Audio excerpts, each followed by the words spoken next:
Hello and welcome to Dialogue. China's 14th five-year plan is coming to an end. Since 2021, the blueprint has guided the country through pandemic shocks, trade tensions, and a slowing global economy, while driving new industries, stronger R&D, and a push for greener growth. But not every goal has been met, and challenges remain.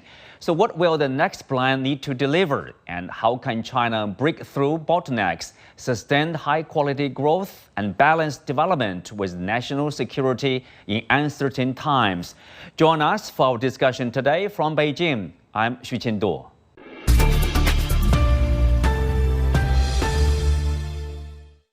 Joining me now, Michael Sun, Executive Director of the International Digital Intelligence and Finance Innovation Center at Chinese Academy of Sciences, Professor Gong from University of International Business and Economics, and John Ross, Senior Fellow at the Chongyang Institute for Financial Studies at Renmin University of China. Welcome to the show. So John Ross in Shanghai, before we start with the 14th five-year plan to this topic, let's take a look at the recent decision by the Chinese side that China will relinquish the privileges enjoyed by developing countries, that is, access to special and differential treatment in new WTO agreements. So John, tell us, what is this special and differential treatment, and what do you make of China's decision here? Well, I think it's part of what is the fundamental process that has been taking place in the last five-year plan and will continue into the next five-year plan, which is China is making the transition to a high-income economy. Now, there's various ways that can be measured by international criteria. One is the World Bank definition of a high-income economy, which China is close to but not quite reached. It will probably reach it next year or maybe the year after, depending exactly on things like the exchange rate. In the WTO, WTO doesn't have such a formal criteria, but given the general position of China in the world, China must be close to the top of any band, which would be reasonable. So therefore, the question of China is it going to try to maintain its position, or is it going to accept to make a transition to being not claim the privileges of developing economy? Overall, China's economy is doing very well at the present time, much better than the high-income economies. Its trade situation is excellent, and therefore it thinks that it can make such a transition. So it's decided to make the transition at this particular point in time, as opposed to, let's say, 1 year's time or 2 years' time when it would come there. That's just a detailed political judgment. But the process is part of it. China will gradually, during this period, during this five-year plan, I'm very confident, next coming five-year plan, I'm very confident will enter the rank of high-income economies by international standards. So this is part of that process which is taking place. Mm-hmm. So Michael, you also agree that China, in terms of this, access to this special treatment, if you take a look at the Chinese economic growth, you think China is ready, probably, to give up that kind of privilege for developing countries?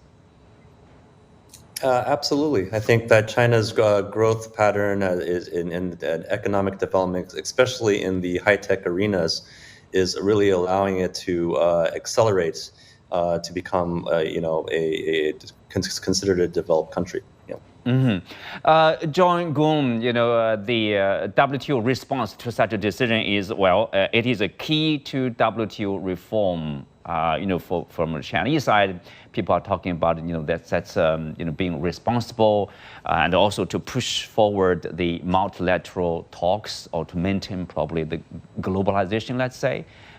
You agree that's important in WTO or multilateral trade talks?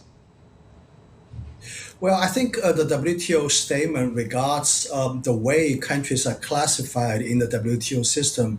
Now, remember, for many years, especially coming from Washington, that China's been criticized for, being way above the status of a developing country and still enjoying many of the privileges of the developing countries. WTO has a system that at the time you access into the WTO, you basically self-declare your status, and with the status of a developing country, you enjoy certain privileges, essentially a break in your tariffs and in other areas. At the time, there was no dispute that China was indeed a developing country. There's no doubt about it. But the problem with the WTO system is that it doesn't have a graduation mechanism. In other words, once you admit it as a developing country, you can maintain that status forever. That, of course, is not in accord with the current status, right? Even though I think on a per capita basis, China is still very much closer to the developing camp, I would say. A little bit over $30,000 GDP per capita. It's not considered a very rich country. Nevertheless, I think this is a very generous gesture from the Chinese government to the developing world, to these poor countries, that China is willing to give up these privileges and be treated as the other camp, as a developed country. And also, I think the cost from China's perspective may not be that great in the first place, because a lot of the tariffs between China and other countries were replaced actually by bilateral free trade agreements or regional free trade agreements. So the tariffs obligations under WTO is not very important anyway. So I would say this is about time to make that move. We are doing a great thing for the developing world, and at the same time, the cost to China is not that great. So let's just do it. Let's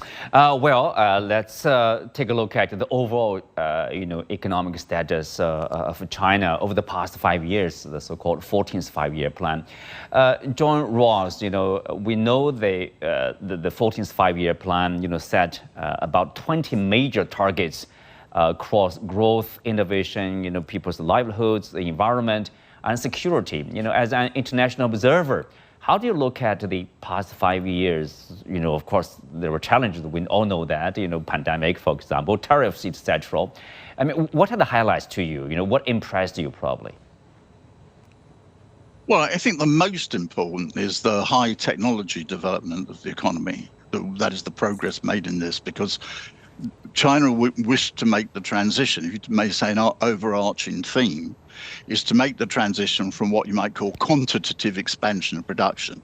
That is to produce more of what it was, say, producing at the beginning of the 5-year plan, which was fundamentally medium technology industries, to becoming a high technology economy. And China has indeed achieved something which no other developing economy has ever achieved. Let's take its status during the previous 5-year plan, has ever achieved, which is to become a technological leader in a series of important industries, which is EVs, batteries, large parts of telecommunications, beginning parts of AI and other things. That's never been achieved. I don't want to exaggerate. This is China being a technological leader in a limited number of industries. It has not acquired overall technological leadership. That is still with the United States. But no developing country has ever previously achieved in a serious number of industries being the technological leader. And the forces which propelled that are well known, that they're the very high level of R&D in the economy, which is ahead of 3 of the G7 countries and far ahead of any other developing country, and the high level of investment, which allows the R&D expenditure to be turned into new products, and not merely to be a good idea sitting in a laboratory somewhere, but to get out into the marketplace. And that is the fundamental thing. And I think that will be the continuing theme, incidentally, of the next 5-year plan, because China has to expand the range of industries in which it is in order to achieve the high living standard which it wants for its people. So I think the single most decisive thing, now that then translates into all sorts of improvements in the lives of the people and other things, because the aim of economic growth is not concrete and steel. It's to improve the lives of people. But the key thing which has been achieved is this great technological upgrading of the economy. Well, Michael, if you look at the development, of course, there are a lot to to pin on, for example, infrastructure, of course, as John mentioned earlier, EVs, renewable energy, for example. But at the same time, there are let's say, accusations of, of being there's a state of overcapacity and also like a probably lack of investment in human resources, like say weak consumption, etc. How do you look at the past 5 years? Well, I think that China has done remarkably well considering all the challenges that they face, right? It has shown impressive resilience in a challenging global environment, right? And from my standpoint, I think almost most of the 20 indicators have been met or exceeded, which really shows how strong China's strategic plans are in dealing with big issues like COVID, broken supply chains, trade wars, and geopolitics. And it really demonstrates how the Communist Party of China is implementing simple and balanced growth across many areas to keep the country stable and grow steadily over time, right? GDP growth has averaged over 5% a year. In innovation, R&D spending has reached 2.7% over the 2.5% target. People's livelihood, there's been 12 million city jobs that are created every year, which match the goal for a common prosperity. Food security has improved, but there are a couple areas where the plan fell short, right? Efficient energy use is down only 13%, less than the 13.5% target. Healthcare has improved in general, but rural areas still face challenges, and you need better healthcare. But overall, I think the progress has been very tremendous despite the challenges. And as John mentioned, I think just this year you're seeing China start to flex on the technological innovation side. And I think overall this positions us very well for the next 5-year plan. Of course, if you look at the factors leading to such a strong growth or resilience of the Chinese economy, one sector, probably the financial sector, which is stable, again, resilient, is also registering, remarkable progress during this period. The one figure, for example, banking assets is nearing 470 trillion yuan, so the largest in the world. And also, if you look at the foreign reserve, it's also the largest for years in the world, more than 3 trillion, or 3.2 over the past couple of years. So how do you look at this financial sector? On one hand, China is trying to reform, to make sure there's a mature financial market. At the same time, you do face risks. The government is careful, but it's let's say, how do you see it's the role played by this financial sector to Chinese economic expansion? Yeah, the financial sector's growth is really a key highlight in the 14th plan, and it reflects broader economic strength and strategic direction, right? So as you mentioned, bank assets have grown 50% since 2020 to 66 trillion, and that makes China number one in the world, right? There's strong rules in place to regulation to stop too much borrowing in areas where are growing too fast. As a result, I think China did remarkable in keeping bad loans under 2% and shows strengths even when there's banking troubles in places around the world, such as U.S. Everybody's under stress, right? Beijing has set strict regulation to test any weak spots and to address bubbles and financial contagion. We had that issue in real estate and financial speculation, so that's been clamped down remarkably. Shadow banks have been cut by 20% since 2017, and now you have new technologies like blockchain that is being used extensively to make data and transactions transparent, right? China's leading the world in green bonds with over $1 trillion US dollars for things like renewable energy. In the tech market, the STAR market that is used to provide risk money is up 15% a year. So there's a lot of development now in high tech, as John mentioned, across semiconductor and robotics and AI and things like that. So overall, I think this progress is very resilient and shows an inclusive financial system that addresses the imbalance.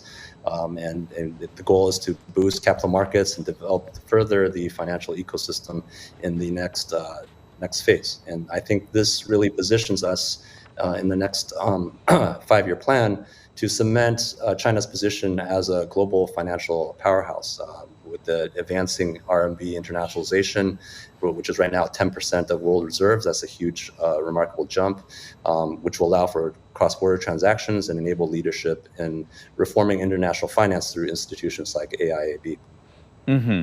Professor Gong, let's move on to the R&D sector. Of course, investment. Earlier, another John mentioned about the R&D investment. China is high, and is probably in the leading position. Like there's a rise of about 48% since 2020 to 2024, for example. The R&D intensity reached like 2.68%, surpassing the EU average. With China also leading globally in the number of R&D and personnel, of course, the largest population there. China is already making some breakthroughs in some sectors like quantum science, life science, material science, of course, space sector, for example. But of course, the focus is like, all people have the question like when will China probably can build like a genuine, original innovation? How do you look at that, the efforts, or when will we achieve that kind of breakthrough? Well, essentially, we have two parts of your question, so I'm going to answer this one by one. I think, first of all, regarding the R&D expenditure, there's no doubt that the Chinese government is adamantly enthusiastic about investing heavily in R&D. Look at the fundings from the state institutions, from at the university level. There's a continued pouring of resources into the system, and there's a reason behind this. The reason is very simple. We all understand very well that this so-called grand competition between the United States and China is primarily about competition in science and technology, in R&D. So I think from that perspective, there's no doubt it's very important. But I think in addition to the level of expenditures, I think there's also another issue that probably is not being discussed too much. I mean, you look at the number of hours put in, the effort put in by Chinese engineers. There's no comparison. I mean, you look at the average working hours a week for an engineer in France, for example, compared to China. There's a big difference, and look at the number of weeks of vacations people in France take. There's no comparison. So, I think at the end of the day, the total number of hours put in by the Chinese engineers is definitely much larger than the same engineering hours put in by the Europeans and even Americans. I think at the end of the day, these numbers do add up. And I think that's the primary reason why we're starting to see more and more breakthroughs in technologies, even the technologies that are, essentially what we call choke points, subject to U.S. sanctions. One by one, we're starting to resolve these things. Related sector, manufacturing, especially high-end manufacturing. I mean, China retained its title as the world's largest manufacturer for the past 15 years now. Producing like nearly 30% of the global output. So yes, everybody. I think there's a consensus. China is strong in for example, the new sectors like EVs, lithium batteries, solar cells, etc. Looking ahead, do you think that kind of situation will continue? And if not so, what we need to do to maintain that kind of lead? And also, of course, based on, we talk about like innovation and research. Yeah, well, as you mentioned, China's manufacturing capacity is nearly almost 1/3 of the world's total as of 2025, adding about $5 trillion yearly in value added. And China has been remarkable at building vertically integrated global supply chains to dominate, dozens and dozens of categories of manufacturing, including critical materials such as rare earths and about new energy vehicles. In new energy vehicles, China has already 60% of global sales, with almost 9.5 million sold, led by BYD. For lithium batteries, China is controlling about 70% of the world market. In solar cells, it's 85% of global output, and with costs dropping to less than 10 cents per watt, which really flips into the renewable energy era, which is China is really doubling down on, right? China had a Made in China 2025 program, upgrading old industries with automation and AI, which basically turns basic manufacturing into smart factories. And smart factory manufacturing is in over 50% of the factories already, which fits this sort of new quality productive forces strategy that was in the 15th year, five-year plan, right? And what that means is just new technologies such as automation, robotics, AI, and how it can be used to increase industrial capacity. China, as it is already the world's dominant leader in terms of industrial robotics, with an industrial capacity base that is the rest of the world combined. So what I see is China increasing its lead, not ceding territory. In fact, I think there's projections that China is on tap to be 50% of global industrial output by 2030, right? So I think this is a